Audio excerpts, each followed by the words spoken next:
CPM വോട്ടുകൾ വലിയ തോതിൽ BJPയിലേക്ക് ചോർന്നു എന്നാണ് CPM സംസ്ഥാന സമ്മേളനത്തിൻ്റെ ഭാഗമായി അവതരിപ്പിച്ച സംഘടനാ റിപ്പോർട്ടിൽ പറയുന്നത്.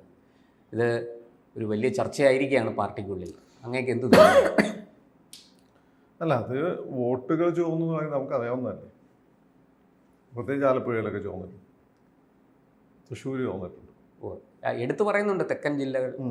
അപ്പം അതൊരു വലിയ വിഷയമല്ല, അത് ഒരുപാട് നമ്മൾ ഡിസ്കസ് ചെയ്തതാണ്. അപ്പം പാർട്ടിയുടെ പ്രവർത്തന റിപ്പോർട്ട് പറഞ്ഞിട്ടുണ്ട്, പാർട്ടി കൂടി അത് അംഗീകരിച്ചോ, വാസ്തവം അംഗീകരിച്ചോ എന്നുള്ളതാണ്. പിന്നെ ഈ പ്രവർത്തന റിപ്പോർട്ട് അവരാർക്കും നൽകി, മീഡിയ കൊടുത്തല്ലോ, അവതരിപ്പിച്ചു. അങ്ങനെയാണ് കൊടുത്തോ ഇല്ല, അവരുടെ പ്രതിനിധികൾക്ക് അവതരിപ്പിക്കുകയുള്ളൂ. ബാക്കിയെല്ലാം ഊഹാപോഹങ്ങളാണ്. അത് വന്നു, ഇത് വന്നു. പിന്നെ മീഡിയക്ക് ചില ആളുകൾ അതിലുണ്ടാവും, അവർ ചിലപ്പോൾ ചിലത് ചോർത്തി കൊടുക്കുന്നുണ്ട്.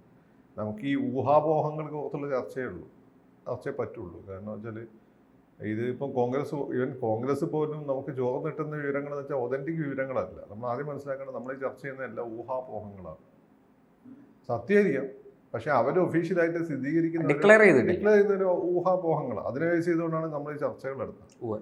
അതുകൊണ്ടാണ് ഇങ്ങനെ പല ചർച്ചകളും പരാജയപ്പെടുന്നത്. കാരണം എന്ന് വെച്ചാൽ ഞാൻ മുമ്പ് തോന്നില്ല, സുരേന്ദ്രൻ എന്താ മാറ്റിയെന്ന് പറഞ്ഞുകൊണ്ട് വലിയ ചർച്ചയാണെന്നത്. സുരേന്ദ്രപ്പോഴോടെ തന്നെ ഇരിക്കല്ലേ, സുരേന്ദ്രൻ എത്ര തവണ മാറ്റി, സുരേന്ദ്രൻ പറയുന്നത് പറഞ്ഞു. അപ്പം അങ്ങനെ ഒരു പ്രശ്നം ഈ ചർച്ചകൾക്കുണ്ട്. പിന്നെ ഇതിപ്പം CPM പറഞ്ഞാലും ഇല്ലെങ്കിൽ അത് യാഥാർത്ഥ്യമാണ്. CPM രാവിലെ 8:45 എന്ന് പറഞ്ഞാൽ 8:30 എന്ന് പറഞ്ഞാൽ CPM അംഗീകരിച്ചിട്ടില്ലെങ്കിലും അത് 8:30 തന്നെയാണ്, ഇന്ത്യൻ ടൈം 8:30 തന്നെയാണ്. അപ്പോൾ CPM അംഗീകരിച്ചു, അവരംഗീകരിച്ചു, ശരി, CPM അംഗീകരിച്ചു എന്ന് വേണമെങ്കിൽ പറയാം. പൊതുവെ പറയുന്നത് BJPയുടെ വളർച്ച വേണ്ട വിധത്തിൽ തിരിച്ചറിയാനായില്ല. താഴെത്തട്ടിൽ അവർ വെറുതെ പറയുന്നത് BJPയുടെ വളർച്ചയൊക്കെ അവർ മോളെ മുമ്പേ തിരിച്ചറിഞ്ഞിട്ടുണ്ട്. അവരെ പോലെ ഇത്തരം കാര്യങ്ങൾ അറിയാനുള്ള സിസ്റ്റം വേറെ ആർക്കും അവിടെ ഉള്ളത്. അവർ വളരെ മുമ്പേ BJPയുടെ വളർച്ച. അതുകൊണ്ടാണ് ഈ BJPയെ ഒരു ഭീകരജീവിയായി ചിത്രീകരിക്കാനുള്ള ആദ്യം തുടങ്ങിയത്. ഇത് തുടങ്ങിയ കോൺഗ്രസ്സുകാരൊന്നല്ല, CPM-മാരാണ്.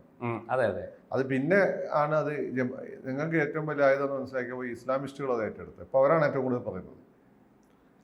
BJPയുടെ ഒരു വളർച്ച, BJPക്ക് കേരളത്തിലുള്ളൊരു പൊട്ടൻഷ്യൽ വളരെ മുമ്പേ തിരിച്ചറിഞ്ഞിട്ടുണ്ട്. കാരണം BJP അല്ലല്ലോ സംഭവം, RSS ആണ്. RSSന് ഏറ്റവും കൂടുതൽ ശാഖകളുള്ള സ്ഥലമാണ് കേരളം. അത് വളരെ മുമ്പേ അവർക്ക് അറിയാം. അപ്പോൾ എന്ന് വെച്ചാൽ ഒരു സാഹചര്യം കിട്ടിക്കഴിഞ്ഞാൽ ഇവിടുത്തെ മുന്നണി സംവിധാനമാണ് BJPയുടെ വളർച്ചയ്ക്ക് തടസ്സമായിരുന്നത്.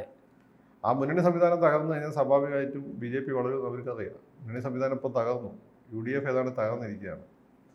ഇപ്പോൾ കനകോലുവിൻ്റെ ഒരു റിപ്പോർട്ട് എന്ന് പറഞ്ഞുകൊണ്ട് ഇത് ഊഹാപോഹമാണ്. കഴിഞ്ഞ ദിവസം എക്സ്പ്രസ് ഒരു ന്യൂസ് പുറത്തു വിട്ടിരുന്നു, അടുത്ത ഇലക്ഷൻ നോക്കണ്ടെന്ന് പറഞ്ഞിട്ട്. അത് ശരിയാണെങ്കിൽ അടുത്ത ഇലക്ഷനോട് കൂടിയിട്ട് ഇവിടെ മുന്നണി സംവിധാനം പൂർണ്ണമായി തകരും. ലീഗ് മുന്നണി വിടും, കേരള കോൺഗ്രസ് ജോസഫ് മുന്നണി വിടും, രേവന്തന്റെ പാർട്ടി RSP മുന്നണി വിടും.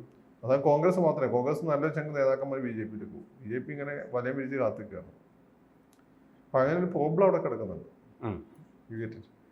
അപ്പം BJPയുടെ വളർച്ച അവർക്കൊക്കെ അറിയാം. പിന്നെ ഈ മുന്നണി സംവിധാനം തകരാതെ നോക്കണമെങ്കിൽ 5 വർഷം CPM പുറത്തിരിക്കണം. ഇനിയിപ്പോൾ CPM അങ്ങനെ BJP സമ്മതിക്കണം. ഞാൻ മനസ്സിലായി BJP ആലോചിച്ച് ഉറപ്പിച്ച് വോട്ട് ചെയ്യുന്നുണ്ട്. അതായത് CPM തുടരട്ടെ, അവരെ പോളിസി ആണ്. അധികാരത്തിലിരുന്ന CPM ബംഗാൾ പോലെ നശിച്ചു. അത് ദിവാസ്വപ്നമാണ്. കേരളത്തിലെ CPM ബംഗാളിലെ CPM പോലെ അല്ല, മണ്ടന്മാരല്ല. രണ്ടാമത്തെ കാര്യം എന്ന് വെച്ചാൽ പ്രതിപക്ഷം ഇരുന്നാൽ കോൺഗ്രസ് നശിക്കും. അത് ശരിയാണ്, അത് നടക്കും. രണ്ടാമത് വന്നാൽ നടക്കും, ഒന്നാമത് വന്നാൽ അവിടെ തന്നെ നിൽക്കുകയും ചെയ്യും. അത് BJPയുടെ ടാർഗറ്റാണ്. പിന്നെ കഴിഞ്ഞ ലോക്സഭാ ഇലക്ഷനിൽ ഞാൻ വിചാരിച്ച അവരത് നടപ്പിലാക്കും. കാരണം BJP 400 സീറ്റ് ഇടണം, കോൺഗ്രസിന് സീറ്റ് കുറയ്ക്കണം. അപ്പോഴാണ് മോഡി RSS തമ്മിൽ തല്ലായത്. ഇതാ എനിക്ക് മനസ്സിലായി, ഇത് ആർക്കും മനസ്സിലായിട്ടില്ലായിരുന്നു അവരെ തമ്മിൽ ഇങ്ങനെ ഒരു വിഷയം ഉണ്ട് എന്നുള്ള കാര്യം.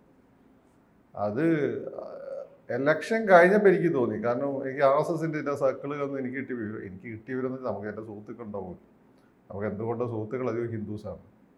അപ്പോൾ ഇതിന് കിട്ടിയ വിവരങ്ങൾ തിരുവനന്തപുരത്ത് തന്നെ രാജീവിൻ്റെ ചില സ്ഥലങ്ങൾ RSS വോട്ട് ചെയ്യാൻ പോയില്ല. എന്നോട് പറഞ്ഞാൽ വളരെ പ്രധാനപ്പെട്ട RSS വളരെ പ്രധാനപ്പെട്ടിരിക്കുന്ന ഒരാളാണ്. എന്നോട് നീ മണ്ടത്തരം വേണ്ട, പല സ്ഥലത്ത് RSS വോട്ട് ചെയ്യാൻ പോയില്ല. എതിരായിട്ട് ചെയ്തില്ല, പോയവരെ ചെയ്തിട്ടുണ്ട്, പക്ഷെ കിട്ടേണ്ട വോട്ട് കിട്ടിയിട്ടില്ല.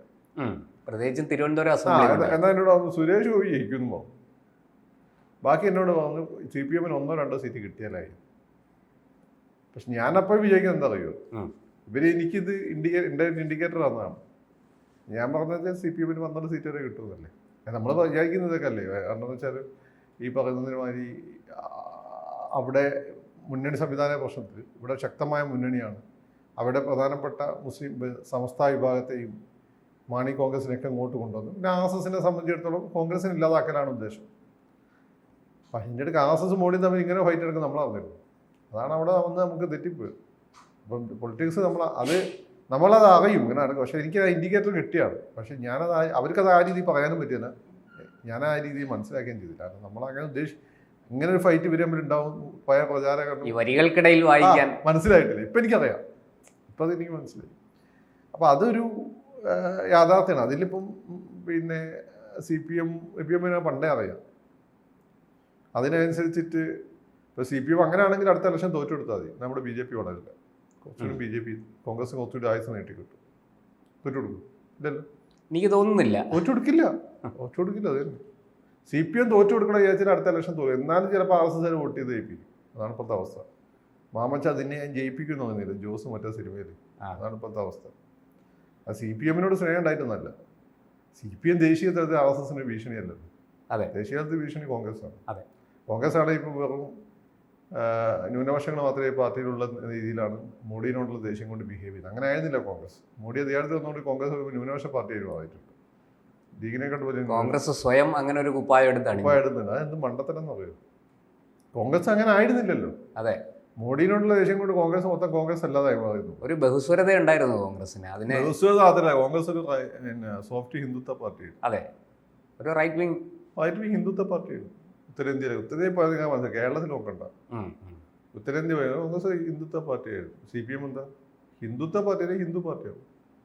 ഒട്ടേ കൂടെ മന്ത്രിമാരെ ഇത് കമ്മ്യൂണിറ്റി ചെയ്യുന്നു. അത്ര മുസ്ലിംസിനെ കണ്ട ജനസംഖ്യ ആനുപാതികമായിട്ട് മുസ്ലിംസിനെ മന്ത്രിസഭയിൽ ഉൾപ്പെടുത്തട്ടെ ചെയ്തില്ലല്ലോ.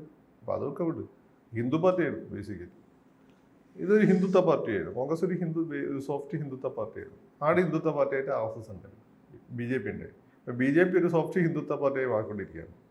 അപ്പോൾ കോൺഗ്രസിൻ്റെ സ്പേസ് ഇപ്പം എന്താ? അത് ന്യൂനപക്ഷ പാർട്ടിയായി മാറി നിൽക്കാൻ പറ്റും.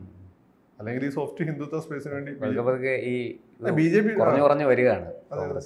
BJP ഒരു സോഫ്റ്റ് ഹിന്ദുത്വ പാർട്ടി. പ്രതിപക്ഷത്തിരിക്കും എന്നും പറയാലോ, ഭരണപക്ഷത്തിരിക്കും സോഫ്റ്റ് ഹിന്ദുത്വം നടക്കുള്ളൂ. BJP ഇപ്പോൾ ഒരു സോഫ്റ്റ് ഹിന്ദുത്വ പാർട്ടിയായിട്ട് മാറിക്കൊണ്ടിരിക്കുക. പിന്നെ ഈ BJP ഇനിയിപ്പോൾ ഇടാനുള്ളത് ബാബറി മസ്ജിദ് നടത്തി കഴിഞ്ഞു. പിന്നെ ഏതായാലും പ്രധാനപ്പെട്ട 370 മുത്തലാഖ് ഇനിയിപ്പോൾ ആകെയുള്ളത് UCC ആണ്. അത് വേണമെങ്കിൽ നടപ്പിലാക്കാൻ പറ്റും. ചവിട്ടി പിടിച്ചിരിക്കുകയാണ്. പിന്നെ ഉള്ളതാണെങ്കിൽ ഹിന്ദു രാഷ്ട്രമാക്കണം, ദേശീയ പതാക കാവ്യാക്കണം, ദേശീയ ഗാനം വന്ദേമാതരാക്കണം. നിങ്ങൾക്ക് ഗുരുജി പണ്ട് പറഞ്ഞു വെച്ചിട്ടുണ്ട്. അത് ചിലപ്പോൾ മാറ്റാം, ചിലപ്പോൾ മാറ്റാതിരിക്കാം. അതൊന്നും ഒരു സിഗ്നിഫിക്കൻ്റ് ഒന്നുമല്ല. മറ്റു കാര്യങ്ങൾ ചിലപ്പോൾ ഭാവിയിൽ മാറിയേക്കാം. പക്ഷെ അങ്ങനെയൊക്കെ മാറ്റുമ്പോൾ എന്ന് വെച്ചാൽ ഇതിൻ്റെ RSSന് മൂർച്ച പോരാന്ന് പറഞ്ഞ് ചാടിപ്പോയ കുറേ തീവ്ര ഹിന്ദുത്വവാദികൾ എന്താണ് ശ്രീരാമസേന എന്നൊക്കെ പറഞ്ഞിട്ടുണ്ട്, അല്ലെങ്കിൽ ഹിന്ദു മഹാസഭ എന്നൊക്കെ പറഞ്ഞിട്ടുള്ളത്. അപ്പോൾ അവരുടെ ഒരു ഐഡിയോളജി ആയിപ്പോവും. അപ്പോൾ ഒരു അങ്ങനെ പ്രശ്നം വരുമ്പോൾ വെച്ചാൽ ഈ ഹിന്ദുത്വ താലിബാൻ വരും. അത് അപകടമാണ്. അതുകൊണ്ട് അത് മാറ്റാൻ സാധ്യത എനിക്ക് തോന്നുന്നില്ല. പതാക ദേശീയഗാനമൊന്നും മാറ്റാനുള്ള സാധ്യത ചിലപ്പോൾ ഉണ്ടാവില്ല. അത് വന്നാൽ ചിലപ്പോൾ അത് ആളുകളെ നമ്മൾ വിചാരിക്കും പോലല്ല. മാസിന് ഹിസ്റ്റീരിയ പിടിപെട്ടാൽ ഒരു രക്ഷയില്ല. ഹിറ്റ്ലറിൻ്റെ കാലഘട്ടത്തിൽ ജർമ്മനിയിലെ 80% ആളുകളും ഫാസിസ്റ്റുകളായിരുന്നു. ഹിറ്റ്ലർ അനുകൂലികളായിരുന്നു. ഹിറ്റ്ലറിന് ഫാസിസ്റ്റുകളായിരുന്നു. ഹിറ്റ്ലർ പോലും വംശഹത്യ ഈ രീതിയിൽ നടത്തണമെന്ന് വിചാരിച്ചതല്ല. അത് മറ്റേ ഐച്ച്മാനാണ് അതിൻ്റെ പിന്നിൽ. അയാളാണ് ഇതിന് ആവേശം കൊണ്ട് ഇതിന് പോയത്. അപ്പം അതാണ് അതിൻ്റെ കാര്യം. അപ്പം അതുകൊണ്ട് അതൊക്കെ RSSന് ഈ പാഠങ്ങളൊക്കെ അറിയാവുന്നതുകൊണ്ട് അങ്ങനെ ചെയ്യുമെന്ന് എനിക്ക് തോന്നുന്നില്ല. ഇപ്പം ചെയ്താലും അത്ഭുതമൊന്നുമില്ല.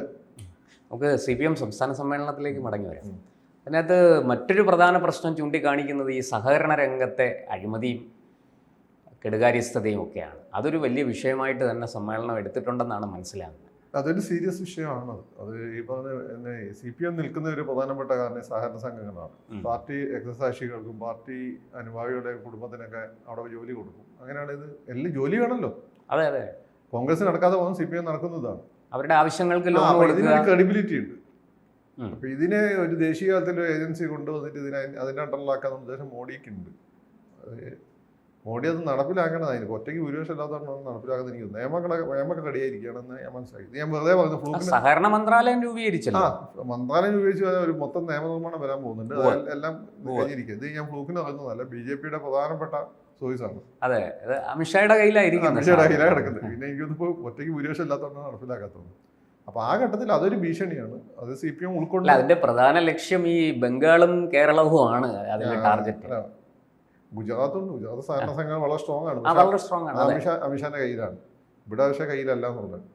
അപ്പം ഇതിൻ്റെ ഒരു കാര്യം എന്ന് വെച്ചാൽ അത് നടപ്പിലായാൽ അത് അവർ പാർട്ടി അംഗീകരിച്ചാലോ നല്ല കാര്യമാണ്. അല്ലെങ്കിൽ ചിലപ്പോൾ പാർട്ടിൻ്റെ വോട്ട് അതിൻ്റെ മുകളിലായും പോകും. ബാക്കി നമുക്ക് നോക്കാം ദിവസങ്ങളിലല്ലോ. എന്തായാലും ഇന്ന് ചൂടുപിടിച്ച ചർച്ചകളൊക്കെ നടക്കുമെന്നാണ് കിട്ടുന്ന വിവരം. നമുക്ക് നോക്കാം. ഒരുപാടൊന്നും ആവേശം കൊള്ളണ്ട. പലപ്പോഴും കിട്ടുന്നത് പൂർണ്ണമായും ശരിയൊന്നായിരിക്കില്ല. ബിക്കോസ് പിണറായി വിജയൻ അവർക്ക് വിളിക്കേണ്ടത് വിളിക്കാനും പിണറായി പരസ്യപ്പെടുത്തേണ്ടത് വിജയനാണ് അവിടെ ഇരിക്കുന്നത്. പ്രൊസീഡിയത്തിലാന്ന് തോന്നുന്നു. പിണറായി വിജയനാണ് ഇരിക്കുന്നത്. അതെ, എനിക്കറിയില്ല പിണറായി ആണോ. ഏതായാലും പിണറായി ആണോ അവിടെ ഇരിക്കുന്നത്. ആ പേടി പിണറായിയുടെ കയ്യിലാണ് കടിഞ്ഞാൺ. ആ പേടി എല്ലാവർക്കും ഉണ്ട്. അതുകൊണ്ട് ആവശ്യമില്ലാത്ത ന്യൂസും ചോന്നിട്ടൊന്നും പ്രതീക്ഷിക്കണ്ട. കൂടുതൽ വാർത്തകളും വിശേഷങ്ങളും നിങ്ങളിലേക്ക് എത്താൻ ABC മലയാളം സബ്സ്ക്രൈബ് ചെയ്യുക, ബെൽ ബട്ടണും അമർത്തുക.